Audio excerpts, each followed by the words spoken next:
Hello viewers, welcome back to my channel Nikki home. ఎలా ఉన్నారండి మీరందరూ? నేనైతే చాలా బాగున్నాను. ఈరోజు నేను మీకు చూపించబోయే రెసిపీ గుత్తి బీరకాయ వేపుడు. బీరకాయని తీసి పడేద్దండి. ఎవరైనా తినని వాళ్ళు ఉంటే కూడా ఇప్పటి నుంచి తినడం నేర్చుకోండి. ఎందుకంటే ఇందులో చాలా మనకి బెనిఫిషియల్ అయిన యూజెస్ అనేటివి ఉన్నాయన్నమాట. అయితే దీనికి ఏం కావాలో చూసేద్దామా? పదండి. మరి ఒక హాఫ్ కేజీ బీరకాయ అండి. పైన పొట్టు తీసి మనం పక్కన పెట్టుకోవాలి. ఈ పొట్టును కూడా పడేయద్దు. మన ఛానల్లో కమింగ్ అప్ వీడియోస్లో ఈ పొట్టుతో కూడా దీనికి ఒక రెసిపీ అనేది చూపించబోతున్నానండి. ఆ తర్వాత మనకి మసాలా అనేది కావాలి కదా, వాటికి ఇవన్నీ పదార్థాలు యూజ్ అవుతాయి. పచ్చిమిర్చి, తెల్లవాయి, అల్లం, జీలకర్ర, ఒక పెద్ద సైజు ఉల్లిపాయ, కరివేపాకు, కొత్తిమీర. మీ దగ్గర ఎండు కొబ్బరి లేదంటే పచ్చి కొబ్బరి అయినా యాడ్ చేసుకోండి, ఇంకా మంచి టేస్ట్ అనేది వస్తుంది. ఆ తర్వాత టమాటోస్ ఒక 2 నుంచి 3 తరిగి పెట్టుకోండి. మీ టేస్ట్కి సరిపడినంత సాల్ట్ యాడ్ చేసుకోండి. ఇలా బీరకాయని చూపిస్తున్న విధంగా కట్ చేసుకోవాలి. లాస్ట్ వరకు కట్ చేయొద్దండి, ఎందుకంటే మనం ఇందులో మసాలా అనేది పెట్టి కర్రీ చేసుకుంటాం కాబట్టి. సేమ్ గుత్తి వంకాయ మాదిరే కొద్ది వరకు కట్ చేసి పక్కన పెట్టాలి. ఆ తర్వాత గసగసాలు. ఇందులో మెయిన్ పార్ట్ ఏదంటే గసగసాలేనండి. ఇది మనం స్టఫింగ్లో యాడ్ చేసుకుంటాం మన మిక్సీ జార్లో. ఇక్కడ నేను యాడ్ చేయాల్సిందండి, ఆ పిక్ అనేది డిలీట్ అయిపోయింది. సో మీరు గసగసాలు యాడ్ చేసుకోండి మిక్సీ జార్లో కూడా. ఆ తర్వాత ఉప్పు, మీ సాల్ట్కి సరిపడినంత ఉప్పు, ముందుగా తీసుకున్న అల్లం పీసెస్, ఆ తర్వాత తెల్లవాయండి ఒక 6 to 7 తీసుకుంటున్నాను. 6 నుంచి 7 వరకు వెల్లుల్లిపాయ రెబ్బలు. ఆ తర్వాత మిర్చి అండి, ఎందుకంటే ఒక్కొక్కసారి పచ్చిమిర్చి అనేది కారంగా ఉంటాయి కాబట్టి మీ కారాన్ని బట్టి ఆ టేస్ట్ని బట్టి తీసుకోవచ్చు.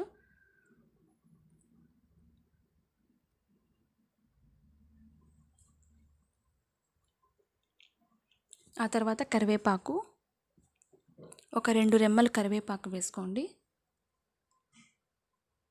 కొత్తిమీర,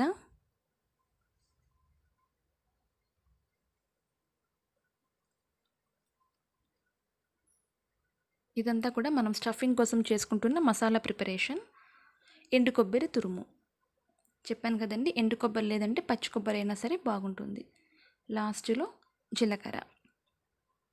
ఇవన్నీ కూడా మనం మిక్సీ పట్టుకోవాలండి, ఫైన్ పేస్ట్గా అవ్వాలి. ఇక్కడ నాకు కొంచెం బరకగా అయ్యింది, అందుకు నేను కొద్దిగా వాటర్ వేసుకొని ఇంకొకసారి దీన్ని మిక్సీ పట్టుకుంటున్నాను. ఎందుకంటే మనకి మసాలా అనేది ఫైన్ పేస్ట్ లాగా రావాలన్నమాట. ఇందులో గసగసాలు కూడా యాడ్ చేయండి. నా వీడియో క్లిప్ అది మిస్ అయింది, అందుకే నేను చూపించలేకపోయాను, సారీ అండి. ఇలా ఫైన్ పేస్ట్లా రావాలి. ఈ పేస్ట్ని మనం ముందుగా కట్ చేసి పెట్టుకున్న బీరకాయలోకి స్టఫింగ్ లాగా పెట్టుకోవాలన్నమాట. ఇలా అందుకేనండి లాస్ట్ వరకు కట్ చేయకుండా కొద్దిగా ప్లేస్ ఉంచమన్నాను. మొత్తం మన స్టఫింగ్ బీరకాయలన్నీ రెడీ అయిపోయానండి కర్రీ కోసం.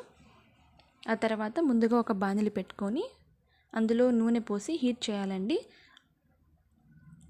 ఆవాలు, జీలకర్ర వేసాను. ఇవి కొంచెం చిట్పట్లాడిన తర్వాత కరివేపాకు వేసానండి. ముందుగా మనం తరిగి పెట్టుకున్న పెద్ద ఉల్లిపాయ, టమాటో, అలాగే చిటికెడు పసుపు, ఈ 3 కూడా కొద్దిగా మనం వేయించాలండి. కాస్త లైట్గా మగ్గాలి ఇవన్నీ కూడా. ఇది చాలా బాగుంటుందండి. ఒక 5 నుంచి 10 నిమిషాల పాటు ఇలా కుక్ చేసుకోండి సపరేట్గా. ఆ తర్వాత కుక్ అయిన తర్వాత మనం ముందుగా రెడీ చేసి పెట్టుకున్న ఈ బీరకాయని ఒక్కొక్కటిగా ఇందులో వేసుకోవాలండి.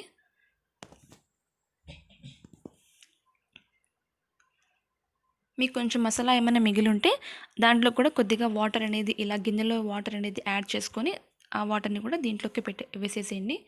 మనకి కర్రీ అనేది కావాలి కాబట్టి. ఇలా ఈవెన్గా అంతా ఉడుకుతుందండి. మనకి ఎప్పుడైతే బీరకాయ సాఫ్ట్ అయిందో అప్పుడు మన డిష్ రెడీ అయినట్లే. కావాలంటే కొద్దిగా వాటర్ కూడా యాడ్ చేసుకొని కాస్త మగ్గనివ్వండి, ఎందుకంటే కాయ కదా, మగ్గడానికి ఒక 10 నుంచి 15 నిమిషాలు పడుతుందండి. చూసారు కదా, మొత్తం అంతా కూడా బాగా కుక్ అయిపోయింది. అంతేనండి, లాస్ట్లో కొత్తిమీర వేసుకొని సర్వింగ్ చేసుకోవడమే. ఇది మనకు అన్నంలో కానీ, చపాతీలో కానీ, జొన్న రొట్టెలోకి కానీ చాలా బాగుంటుంది. ఈ వీడియో కనుక మీకు నచ్చినట్లయితే లైక్ చేయండి, షేర్ చేయండి, సబ్స్క్రైబ్ చేయండి. పక్కనే ఉన్న బెల్ ఐకాన్ని కొట్టడం మాత్రం మర్చిపోవద్దు. అలాగే ఎలా ఉందో మీరు కూడా ట్రై చేసి నాకు కమెంట్ సెక్షన్లో కమెంట్ చేయండి. Thanks for watching. బాయ్.